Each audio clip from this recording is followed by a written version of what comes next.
రామాతో పెళ్లి తర్వాత జీవితం గురించి చాలా కళ్ళు కన్నాను. ఏ చిన్న సమస్య వచ్చినా మాలో మేమే ఒకరికొకరం సాయం చేసుకునేవాళ్లం. అనుకున్నట్లే రామాకి ఉద్యోగం వచ్చింది. మా పెళ్లికి ఏ అడ్డంకి లేదు కదా, అంతా అనుకున్నట్లే జరుగుతోంది అని సంతోషంగా ఉన్న సమయంలో ఇటువైపు పద. ఇటు ఆడికి నాయనా? అయ్యర్లో ఇంటికి ఆడికి. సరే, ఆడి నుంచి ఇంటికి పోదాం. అక్కడ చిన్న పని ఉంది, నువ్వు పద. అనంత పని మీద వచ్చాడు. నమస్తే బాబు. నమస్తే బాబాయ్. బాగున్నారా? బాగుండవయ్యా? బాగుండా విని. ఏంటి మహాలక్ష్మి? కూర్చోండి బాబు. ఇదిగో అబ్బాయి వాళ్ళు వచ్చారు, అమ్మాయిని తీసుకురండి. అలాగే అండి.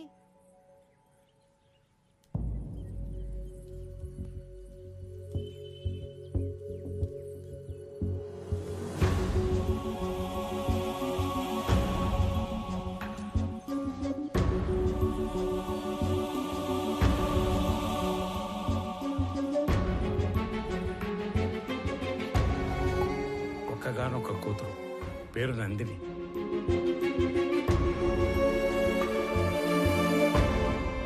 ఏంటి నేను ఇది?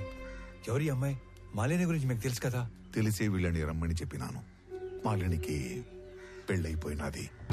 మాలినికి పెళ్ళైపోతే నాయనా? కారణాలు తెలియదు. మాలినికి పెళ్లి జరిగిపోయినాదని తెలిసి నువ్వు ఎట్ట రియాక్ట్ అవుతావు అని మేం బేజారైపోయినాము. తండ్రిగా నీకు మంచి తోడుని వెతికి పెట్టడం నా బాధ్యత. నిర్ణయం నీ హక్కు. లేదైనా నాకు కొంచెం టైం కావాలి. ఆ తర్వాత నిర్ణయం మీరే తీసుకోండి. నువ్వు నీ ప్రాణం పోయినా నీ స్వార్థం కోసం అయితే వేరే పెళ్లి ఒప్పుకో. ఏదో ఒక కారణం చేతే ఈ పెళ్లి చేసుకుని ఉంటావు. నువ్వు తలదించుకునే తప్పేమీ చేయలేదు మాలిని. మన ప్రేమ మన ఇద్దరికి మాత్రమే సంబంధించింది. పెళ్లి మన వాళ్ళందరికీ సంబంధించింది. ప్రేమ విషయంలో మనలో ఎవరో ఒకటి నిర్ణయం తీసుకోవచ్చు, కానీ పెళ్లి విషయంలో మన వాళ్ళందరూ నిర్ణయం తీసుకోవాలి. ఎందుకు ఏమిటి అని అడగటానికి నేను రమ్మనలేదు. నిన్ను చూసి చాలా రోజులైంది కదా, చూద్దామని రమ్మన్నాను. మాలిని, ఒక్కసారి తలెత్తి చూడు.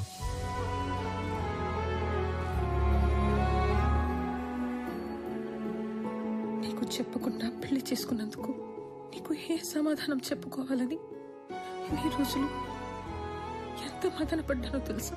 ఒక పసిపాపని కిందకి దించినంత తేలిగ్గా నా గుండెల మీద బరువు అంతా దించేశావు. మా నాన్న ఆయన పార్ట్నర్ కొడుకుతో పెళ్లి ఫిక్స్ చేసుకుని వచ్చి ఇంట్లో చెప్పినప్పుడు ఆయన మొహంలో నేను ఎప్పుడు చూడని ఒక ఆనందం చూశాను. ఆ పెళ్లి ఆపాలంటే నేను చేయాల్సిన ఒకే ఒక పని నీ పేరు చెప్పడం. ఆయన మాట పోవటానికి బాధకి కారణం నువ్వు కాకూడదని నీ పేరు చెప్పలేకపోయాను. అంతే, పెళ్లి జరిగిపోయింది.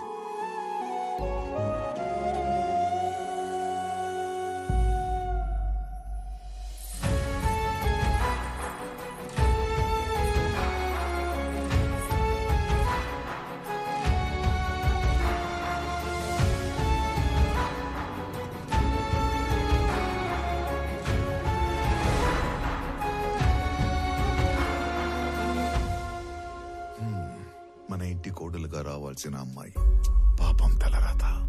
దుడ్డు ఏమన్నా కావాలేమో, సాయం చేయకపోయినావా? ఆ మాట ఎత్తినా చంపేస్తుంది ఆయన. మరి ఆస్తి బదిలీకి అప్లికేషన్ పెట్టిందన్నావు కదా, అదేదో ఇచ్చేయరాదు? ఆస్తి మీద హక్కు వస్తే సమస్య కొంతన్నా తీరుతుంది కదా. చూడటానికి ఏదో ఒక చిన్న అప్లికేషన్, కానీ చట్టానికి అదొక పెద్ద సమస్య. మిస్ అయిన మనుషుల ఆస్తులు 7 సంవత్సరాల వరకు ఏమీ చేయలేం. 7 ఏళ్ల తర్వాతనే ఎవిడెన్స్ యాక్ట్ 107 అండ్ 108 సెక్షన్స్ ఉపయోగించి ప్రిజంప్షన్ ఆఫ్ డెత్ కింద ఆస్తిని బదిలీ చేయగలం. సరే, నువ్వు చెయ్యగలిగింది చేయరా. 6 నెలల నుంచి ఎప్పుడు చెప్పే సుత్యావారంగా ఈ రోజు కూడా చెప్తున్నావు? ఇంకో 15-20 ఊర్లు తిరిగితే క్లూ దొరకొచ్చు సార్. నువ్వు ఉత్త కోతలు చెప్పి ఊర్లు తిరుగుతున్నావు గానీ ఇంతవరకు నాకు మాలు గురించి మాత్రం ఒక్కటి కూడా చెప్పలా. నీ వల్ల కాకపోతే చెప్పు, మఫ్టీలో నేనే తిరుగుతా లీవ్ పెట్టి. లేదు సార్, త్వరలోనే పని పూర్తి చేసి మొత్తం సమాచారం ఇస్తా. నన్ను నమ్మండి సార్. సర్లే, తర్వాత చూద్దాం. నువ్వు సరే సార్. ఏంటో మేజిస్ట్రేట్ గారు ఇటు వచ్చారు, మాతో పనేందో.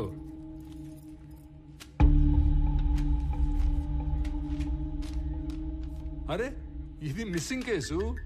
మాయ్ నువ్వేనా మాలిని అంటే? అదే టన్నులు ఉత్తరాలు రాస్తుంటావు. ఇంకా ఈ కేసులో ఆచూకీలు ఏం దొరకలేదు. దొరకగానే చెప్తాను. ఇక పోండి. కంప్లైంట్ ఇచ్చి దాదాపు సంవత్సరం అయింది. ఎఫ్ఐఆర్ కూడా ఫైల్ చేసినట్లేదు. ఆ మనిషి ఏడో మిస్ అయ్యాడో ఆడికి పోయి కంప్లైంట్ చేయండి, ఫైల్ చేస్తారు ఎఫ్ఐఆర్. జ్యూరిస్డిక్షన్ తో సంబంధం లేకుండా ఎఫ్ఐఆర్ ఫైల్ చేయటం మీ బాధ్యత. సరే, ఎఫ్ఐఆర్ ఫైల్ చేయలేదు. ఇచ్చిన కంప్లైంట్ మీద ఏం ప్రోగ్రెస్ సాధించారు? హలో, ఏందమ్మా సాధించేదా? ఏంది ప్రోగ్రెస్లు, అటెండెన్స్లు? నేను నా పైనకే చెప్పను. ఓ అడగటానికి వచ్చాడు పెద్ద. సరే, మేమేం ప్రోగ్రెస్ చేయలేదు అనుకుందాం. అనుకుందాం మాట వరుసకి. ఆ తప్పైనాడు పెళ్ళం సొంత వాళ్ళు కూడా ఎత్తుకుంటారు కదా, మరి వాళ్ళేం ప్రోగ్రెస్ సాధించారు? పెద్దానికి పెద్దోడు పోలీస్ స్టేషన్ మీద పట్టమే, తలుపులు బార్లు తెరుచున్నాయని. అయినా ఇందులో మీకు అంత ఇంట్రెస్ట్ ఏందో? మాయ్ నువ్వే తప్పుగా అనుకోగాక.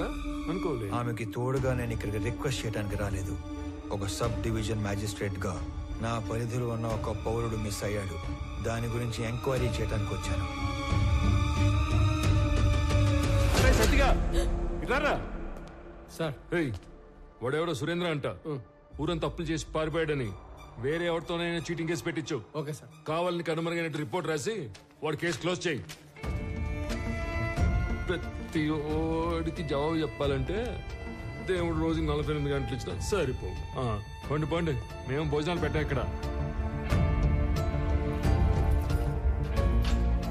దీని అన్న జీవితం ఎవడెవడో రావటం, అడ్డమైన అడగటం, ఏందో ఇది.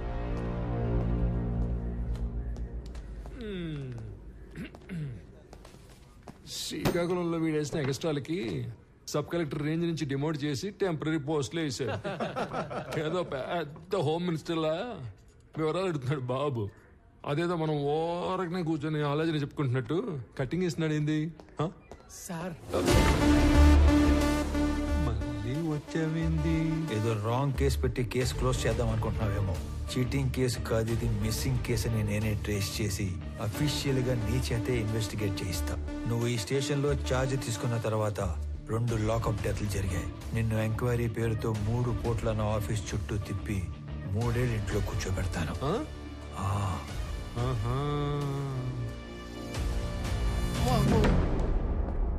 ఒరే, ఆ టక్కోడు వెళ్ళాడో లేదో చూడండి రా. సార్. అమ్మా, నా వల్ల కావట్లేదురా. వీడెవడరా సామె, కనపడిన ప్రతిసారి ఏదో కొత్త రూల్స్ చెప్పి వాయించి వదులుతున్నాడు.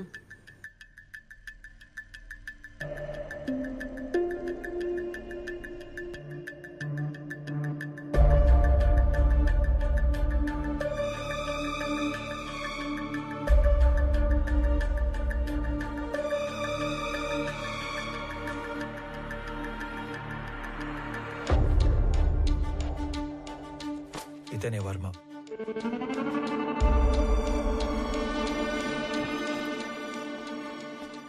అతను పట్టుకున్న గిఫ్ట్ బాక్స్ మీద వర్మ అని పేరు రాసింది చూడు. ఇప్పుడు అతని అడ్రస్ పట్టుకోవాలి. సురేంద్ర బిజినెస్ లో హెల్ప్ కోసం వెళ్ళాడంటే వర్మ కూడా బిజినెస్ మ్యాన్ అయి ఉండాలి.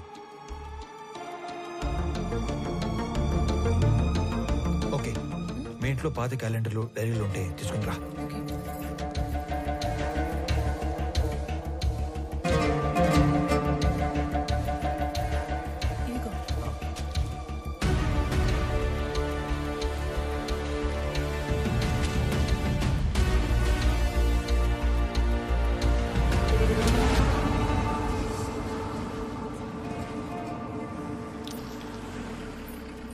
పాపా, వర్మగారు ఉన్నారమ్మా? మా నాన్న లేడు. మీరు మా నాన్న ఫ్రెండా? ఎవరయ్యా నువ్వు? ఇక్కడేం పని? అంటే సురేంద్ర అని మీకు కావాల్సిన వ్యక్తి ఇంట్లో మా వాడిని కలవడానికి వెళుతున్నట్టు చెప్పొచ్చాడు. అప్పటి నుంచి తను కనబడకుండా పోయాడు, అంతేనా?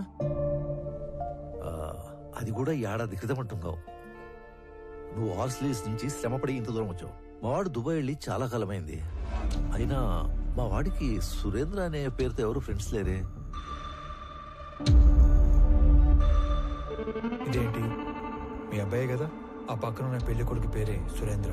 వీళ్ళ ఫ్రెండ్స్ కాకుండానే అయి ఉండొచ్చు. అయితే ఏంటి? మీరు ఏదో దాస్తున్నారు. అవునయ్యా, దాస్తున్నాను. అది నీకు అర్థమైంది కదా. ఇంక నీకు బయలుదేరచ్చు. బయలుదేరు. ఏం చూస్తున్నారమ్మా? పద లోపలికి పద.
సరే, ఎంక్వైరీ చేసి చెప్తాను.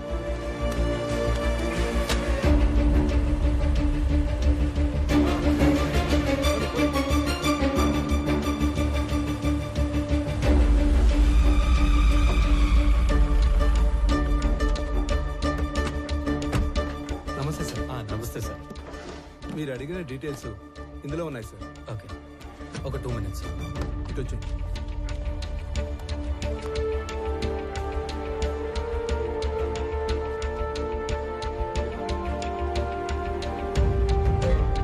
అదేంట్రా, అలవాటు ప్రకారం 2 చేతులతో అన్ని డీటెయిల్స్ రాసుకుంటున్నావు? వీటితో పని ఉంది. సరిగా రాఘవ, అక్కడ ఉన్న వాళ్ళలో నీకు ఎవరి మీద ఎక్కువ నమ్మకం ఉందో అతని పిలువు. శ్రీధర్ సార్, మీరు ఐడెంటిఫై చేసినట్లే పోయిన సంవత్సరం మేలో 10 నుంచి 11 కంటైనర్ల గ్రానైట్ ఈ రూట్లో వెళ్ళినట్టు మన చెక్ పోస్ట్ లో ఎంట్రీస్ ఉన్నాయి సార్. సాధారణంగా గ్రానైట్ పేరుతో మంగళూరుకు వెళ్లే కంటైనర్ల వెనక ఒక చిన్న మర్మం ఉంది సార్.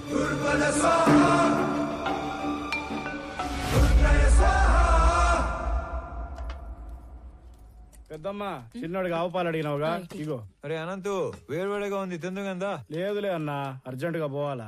అయినా నీకేమి, కాస్త ఆస్తి చేతిలో ఉద్యోగం ఉండాది. నేను కూడా బాగా సెటిల్ అయినాక అప్పుడు తీరుబాటుగా కూర్చొని తింటా. వస్తా. ఒరే, టిఫిన్ కి సెటిల్ అవడానికి సంబంధం ఏందిరా? ఉంటదన్నా, ఉంటది. ఏందో ఇది. ఏంది నాయనా అదో మాదిరిగా ఉండవు? రే, నువ్వు చేసా ఉండేది మాకు నచ్చడం లేదు. నువ్వు ఇంటి ముఖం చూసి వారం రోజులు అవుతుంటాది. ఆఫీస్ కూడా మానుకుని ఆ సురేందర్ని వెతకాలా ఏమి? ఇది కూడా ఆఫీస్ పనే. ఎవరో కూడా పూనుకోపోతే కేసు అట్టా ముందుకు పోతాది. ముందుకెళ్ళకపోతే ఆడనే ఉంటాది. ఒక్కరికి సాయం చేయడం కోసం అన్ని వదులుకొని పరిగెత్తాల్సిన అవసరం ఏంది? మీరేమనుకోనంటే ఒక మాట చెప్తానే. మీరేం చేసినా 10 మందికి ఉపయోగపడే పనే చేస్తారు. కానీ ఈ విషయంలో మీరు ఒకరి పని కోసం ఎక్కడో తిరుగుతుంటే మిమ్మల్ని మెచ్చించనమే తప్పుగా మాట్లాడతారు. బావగారు 4 రోజులుగా నిద్రపోలేదు అల్లుడు గారు. అమ్మాయి కూడా మీ గురించి ఒకటే దిగులు. మహాలక్ష్మి, నువ్వు కూడా చెప్పేది ఏదైనా ఉందా? ఏం లేదు.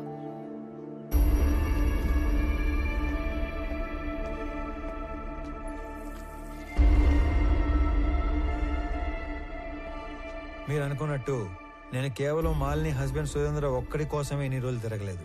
కనపడకుండా పోయింది ఒక్కరు ఇద్దరో కాదు, దాదాపు 20 మంది. సురేంద్ర కోసం వెళ్తే వర్మ, వర్మ కోసం వెళ్తే అతని అసిస్టెంట్ రాజా, రాజా కోసం వెళ్తే వెంకట్. ఇలా నా దగ్గర పెద్ద లిస్టే ఉంది. ఇంట్లో మనిషి వస్తాడో రాడో, అసలు ఉన్నాడో లేడో తెలియక ఎదురు చూసి చూసి కళ్ళు మసకబారిపోయిన తల్లిదండ్రుల్ని చూశాను. ఇల్లు గడవటం కోసం చదువులు మానేసి ఏదో ఒక పని చేసుకుని బతుకుతున్న తమ్ముళ్ళని చూశాను. పిల్లల పోషణ కోసం అన్నీ చంపుకొని చేయకూడని పని చేస్తున్న ఒక ఆడకూతుర్ని కలిశాను.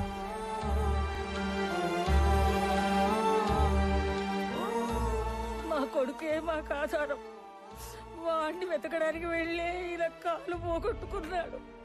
అది మాత్రమే కాదు, ఈ 20-25 మంది గల్లంత అవడానికి మన జిల్లాకు పట్టిన పెద్దమ్మారి దరిద్రం ఎర్రచందనం కొయ్యేల స్మగ్లింగ్ కారణం అయి ఉంటాదని నాకు ఆధారాలు దొరికాయి. అందుకే ఇదంతా చేయాల్సి వచ్చినది.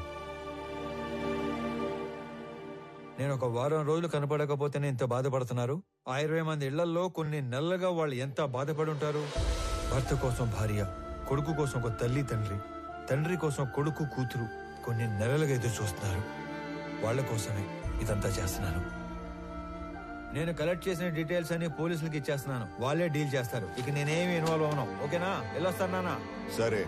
నేను చెప్పింది నీకు కాదు, బొడ్డోడికి.